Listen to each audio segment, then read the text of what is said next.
What's up, guys? This is Matt Ramsey with the Octave Higher East Voice Studio in Austin, Texas. And this is Octave Higher TV episode 29. And today we're continuing on the theme of vocal health by talking about the risks of singing sick. Now, just a quick disclaimer, I'm not a vocal scientist or a vocal doctor. Oh, I said that kind of funny.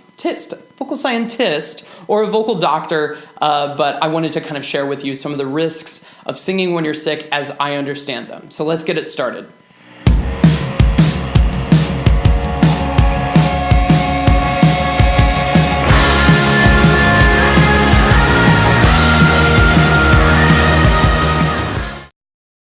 Well, guys, the first thing that I wanted to mention is that I'm basing a whole lot of my research that I'm going to share with you today on a University of Pittsburgh Voice Center journal from the Journal of Voice. This was back in 2000, and basically it examined a whole lot of singers that were coming in there right before a major performance. Now, what they noticed in this study was that the biggest difference between a novice and a professional singer was the amount of time that that singer waited to get real help before going on stage. So I think that the shortest amount of time before somebody had to go on stage was like 5 hours, and the longest period of time before somebody had to go on stage and perform was like 70-something hours. So basically we're talking about like a matter of days versus the same day.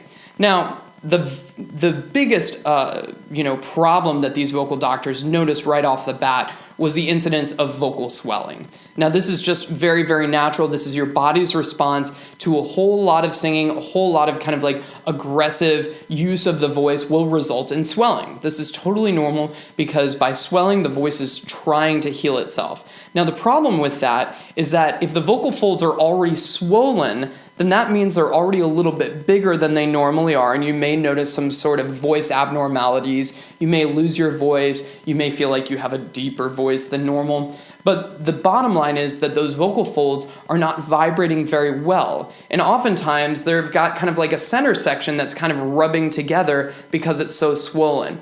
Now, this can, if left untreated, become known as a prenodular vibratory pattern, which basically means that that part of the vocal folds that keeps rubbing against each other will become more and more swollen and will start to almost create kind of like a callus or a hardening of the tissue. And if you think about it, it's like you walk around with a rock in your shoe for one day. It's not a big deal, right?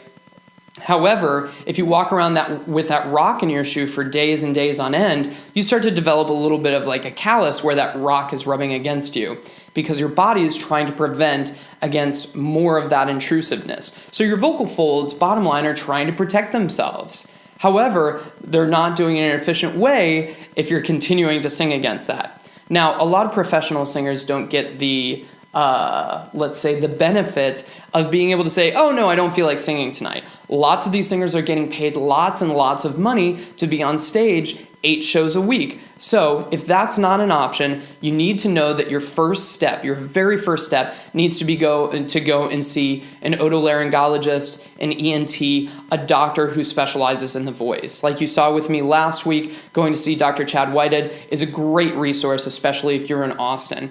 Now, the thing that you should know about these vibratory patterns that aren't good for you is that that can lead to nodules, like we were talking about, kind of like a callousing or a hardening of the vocal folds, or even over time it can lead to a vocal fold hemorrhage, which means that the vocal folds are so abused, so beat up, that they even start to bleed. And none of this is good news. Now, what I'd like to do is I'd like to talk about, if you do go in to see a doctor, some of the things that the doctor is probably going to prescribe to you from both a pharmacological or a drug perspective, but also from an environmental or a non-pharmacological perspective. So first, if you go in to see the doctor a few days beforehand and you've got vocal swelling, that doctor's first instinct is probably going to be to prescribe some sort of a steroid. And that steroid's job is designed to not pump you up. It's actually supposed to deflate some of that inflammation that you have so that your vocal folds kind of return to normal. So rather than swelling to protect themselves, they're returning to normal, and then you get,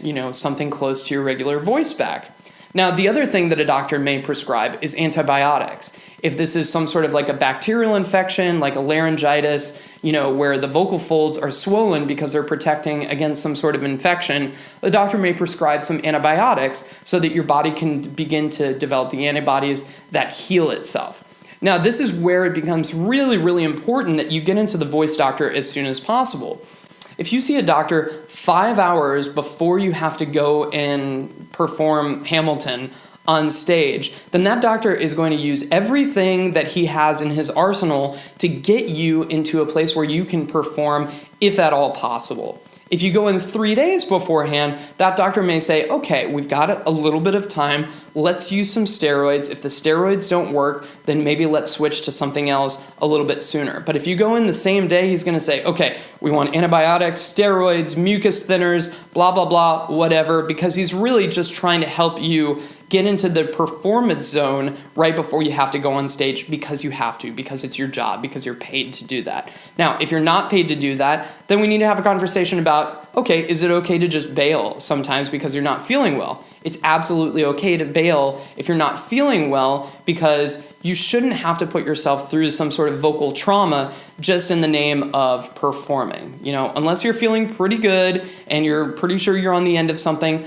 don't do it. The next thing that the doctor is going to prescribe outside of just drugs is some sort of voice rest, probably. Now, there's lots of different ranges of voice rest, but the most extreme, and the one that, you know, if you're watching this video and you do have a high pressure performance that you absolutely need to do without fail, is a most extreme form of voice rest, which is the adage is kind of like, don't say a single word that you're not getting paid for. In other words, when you're performing, oftentimes there's a lot of pressure to go and meet your family, your friends, do interviews, talk to everybody about how excited you are about doing this show. Don't do it. Don't risk it, because those vocal folds won't get unswollen if you continue to abuse them.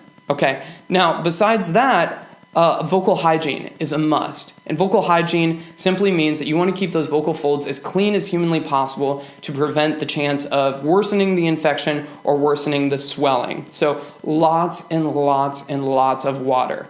You should be drinking so much water, there's not even color to your pee anymore. It should be just clear in, clear out. Simple as that. The other thing that the doctor may recommend is that you humidify your living space, your dressing room, your bedroom. Take it with you so that not only are you hydrating your vocal folds by drinking lots of water, all of the humidity in the air, the moisture in the air, is continuing to keep those nice and moist so that the body has a chance to heal itself. And finally, sleep and eat very well. This is oftentimes a chain of events that leads to a poor performance, is when you're really stressed about the performance because you're not feeling well, so you don't sleep well. Because you're not sleeping well, you're kind of out of it, you're not eating well, you're not doing the things that your body needs to take care of itself and clean itself. So think about it in terms of, how do you treat yourself when you're sick, even if you have to go and do something?